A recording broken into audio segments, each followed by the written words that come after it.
श्री गणेशाय नमः. श्री कुलदेवतायै नमः. श्री सद्गुरवे नमः. श्रीराम जय राम जय जय राम. अध्यात्म रामायण युद्धकांड प्रथमः सर्गः.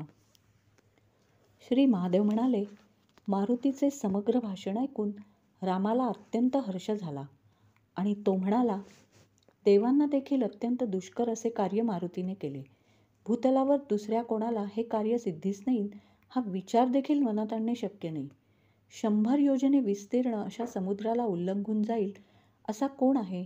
त्याचप्रमाणे अनेक राक्षसांनी रक्षण केलेल्या लंकेची धूळधाण करण्याला कोण बरे समर्थ आहे? सेवकाने जे काही करावयाचे ते सर्व मारुतीने केले आहे. अशा प्रकारचा हा सुग्रीवास मिळालेला सेवक आजपर्यंत दुसऱ्या कोणाला जगात लाभला नाही व पुढेही लाभणार नाही. मारुतीला जानकीचे दर्शन झाले. अर्थातच त्याचकडून आज माझे, रघुवंशाचे, लक्ष्मणाचे आणि कपीश्वर सुग्रीवाचे रक्षण झाले असे म्हटले पाहिजे. जानकीचा शोध लावण्याचे काम मारुतीने सर्वस्वी चांगल्या प्रकारे केले आहे. समुद्राचे केवळ स्मरण होताच माझे मन दुःखाकुल होऊन जाते. सुश्री मगर यांनी भरलेला शतयोजन विस्तारांचा समुद्र मी कसा तरून जाणार? शत्रूचा वध कसा करणार आणि जानकीला कसा भेटणार? रामाचे भाषण ऐकून सुग्रीव रामाला म्हणाला, मोठमोठ्या सुश्री मगर ह्यांनी समुद्र व्याप्त असला तरी त्याला उल्लंघून आम्ही जाणार. तसेच लंकेची नासाडी करून टाकणार आणि लवकरच रावणाचा वध करणार. हे रघुश्रेष्ठा, काळजीमुळे कार्याचा नाश होतो, म्हणून काळजी टाकून दे. हे पहा, महासामर्थ्यवान आणि शूर असे वानरवीर तुला जे काही इष्ट असेल ते करण्यास हे तयार आहेत. तुझ्यासाठी अग्नीत प्रवेश करण्यासही हे सिद्ध आहेत. प्रथमतः समुद्र तरून जाण्याची युक्ती शोधून काढ, की पुढे लंका दृष्टीस पडताच रावण मेलाच असे आम्ही समजू. हे राघवा, धनुष्य घेऊन सज्ज झालेल्या तुझपुढे रणांगणात उभा राहील असा 3ही लोकात मला कोणी दिसत नाही. रामा, आमचा सर्वथा जय होणार यात संशय नाही. सर्वत्र मला निमित्ते शकून देखील तशी चांगली दिसून येत आहेत.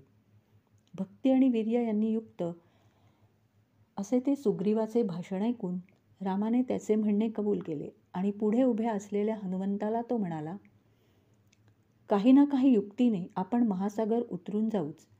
त्याआधी देवदानवांनाही प्रवेश करण्यास कठीण अशा त्या लंकेचे स्वरूप, बाह्य देखावा कसे काय आहे ते मला सांग. ते समजले म्हणजे हे कपीश्वरा, लंकेच्या नाशाचा उपाय मला योजता येईल.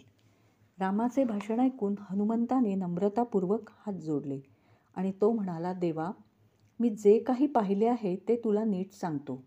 देवा, दिव्य लंका नगरी त्रिकुट पर्वताच्या शिखरावर वसलेली आहे. तिला सुवर्णाचे तट असून आत सोन्याने बांधलेली राजमंदिरे आहेत. तसेच तिच्या सभोवती निर्मल उदकांनी भरलेले खंदक आहेत. नाना प्रकारच्या उपवनांनी तिला शोभा आली असून ठिकठिकाणी उत्तम विहिरी आहेत. तेथे रत्नस्तंभांची उत्तम गृहे असून त्यांची शोभा विलक्षण आहे. पश्चिमेकडील दरवाजावर हजारो हत्ती आणि घोडे असून उत्तर दरवाजावर घोडेस्वार, पायदळ आणि हत्ती घोडे आहेत. हे वीरा, पूर्वीकडे तसेच दक्षिणेकडील द्वारावर 10 कोटी राक्षसवीर रक्षक म्हणून राहत असतात. प्रभो, मध्यभागच्या बुरुजावर असंख्यात हत्ती, घोडे, रथ आणि पायदळ असून अनेक प्रकारच्या अस्त्रात कुशल असे वीर सर्व काळ लंकेचे रक्षण करीत आहेत. लंकेत अनेक प्रकारच्या चोरवाटा असून ती सभोवती अनेक तोफा, प्रत्येक तोफ 100 वीरांचा वध करील अशा ठेविल्या आहेत. हे देवश्रेष्ठा, असे आहे तरी मी तेथे काय काय गोष्टी केल्या ते ऐक. रावणाच्या सैन्य समूहाचा 4था भाग मी नाहीसा केला. लंकापुरी जाळली आणि तेथील सुवर्ण मंदिराची दुर्दशा केली. हे रघुत्तमा, तोफा आणि चोरवाटा ह्यांचा मी नायनाट केला. देवा, तुझ्या केवळ दर्शनाने लंकापुरीचे भस्म होईल. देवेशा, निघा, चारी बाजूंनी महावीर असे वानर समुदाय घेऊन आपण समुद्राच्या पलीकडे जाऊ. मारुतीचे भाषण ऐकून राम म्हणाला, सुग्रीवा, आपल्या सर्व सैनिकांना निघण्याला आज्ञा दे. आत्ताच विजय मुहूर्त आहे. तरी ह्या मुहूर्तावर निघून मी अनंत राक्षस समुदायांनी आणि अनेक तटांनी अजिंक्य अशा लंकेचा रावणासह नाश करीन आणि सीतेला घेऊन येईन. माझ्या उजव्या डोळ्याची खालची पापणी स्फुरत आहे. वेगवान अशा वानरांची सर्व सेना पुढे जाऊ द्या. वानर समुदायांचे अधिपती पुढे मागे व बाजूंना चालून सैन्याचे रक्षण करोत. हनुमंताच्या खांद्यावर बसून मी पुढे निघतो. मागून अंगदाच्या खांद्यावर बसून लक्ष्मणाला येऊ द्या. सुग्रीवा, तू माझ्याबरोबर चल.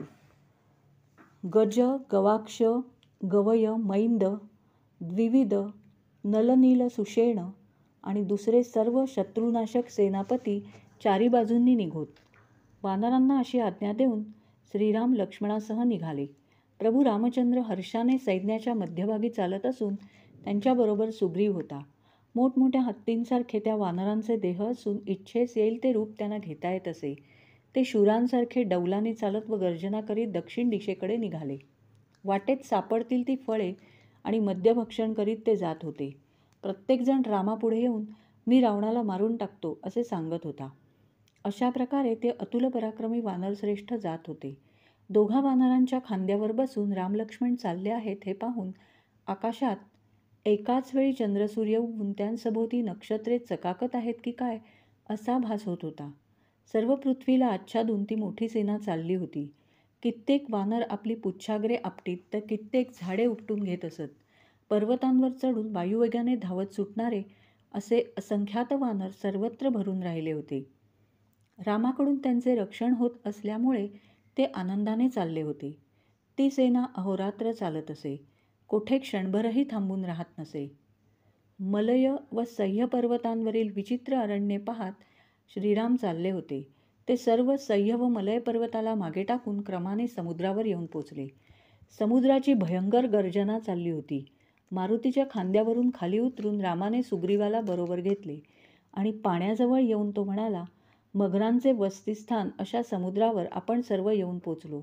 वानर हो, निरुपायाने ह्यापुढे आता आपणाला जाता येणार नाही. सध्या सेनेचा तळ येथेच असू द्या. हा समुद्र तरून जाण्याचा उपाय आपण योजूया.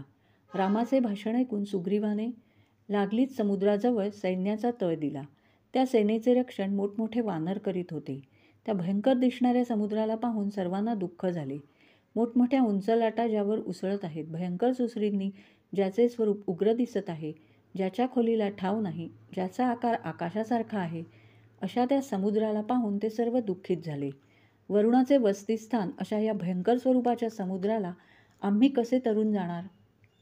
त्या राक्षसाधम रावणाचा वध आजच आम्ही केला पाहिजे अशा चिंतेने व्याप्त होऊन ते सगळे रामाजवळ येऊन उभे राहिले. सीतेचे स्मरण होऊन रामाला अत्यंत दुःख झाले. विशिष्ट कार्यासाठी मनुष्यरूप घेणाऱ्या त्या श्रीरामाने सीतेसाठी बराच शोक केला. राम हा अद्वितीय चैतन्य रूप एक सनातन परमात्मा होय. रामाचे स्वरूप ज्ञान ज्या पुरुषाला यथार्थता होते त्याला दुःखादिकांचा संपर्कही होत नाही. मग त्या आनंदरूप अव्यय परमात्म्याला होणारच नाही हे वेगळे कशाला सांगितले पाहिजे? दुःख, हर्ष, भय, क्रोध, लोभ, मोह, मद इत्यादी ही अज्ञानाची चिन्हे आहेत. ज्ञानस्वरूपी परमात्म्याच्या ठिकाणी ही कोठून असणार? देहाभिमान बाळगणाऱ्या पुरुषाला दुःखे लागू होतात. देहाभिमान नाही अशा ज्ञानरूपी आत्म्याला ती नाहीत. ज्ञान झाले असता दुसरा म्हणून कोणी नसल्यामुळे केवळ सुखच दिसून येते. त्याचप्रमाणे शुद्ध आत्मस्वरूपी बुद्ध्यादिकांच्या अभावी दुःख कधीही दिसून येत नाही. ह्यावरून दुःखादी सर्व बुद्धीपासूनच होत असते यात संशय नाही. श्रीराम हा परात्मा, पुराण पुरुष, नाशरहित, नित्य सुखरूपी, निर्व्यापार आहे. तरी अज्ञानी लोक त्याला मायागुणांशी आसक्त असल्याचे समजतात आणि म्हणूनच तो त्यांना सुखी किंवा दुःखी पुरुषांसारखा वाटतो. युद्धकांडातील पहिला सर्ग समाप्त. श्रीराम जय राम जय जय राम.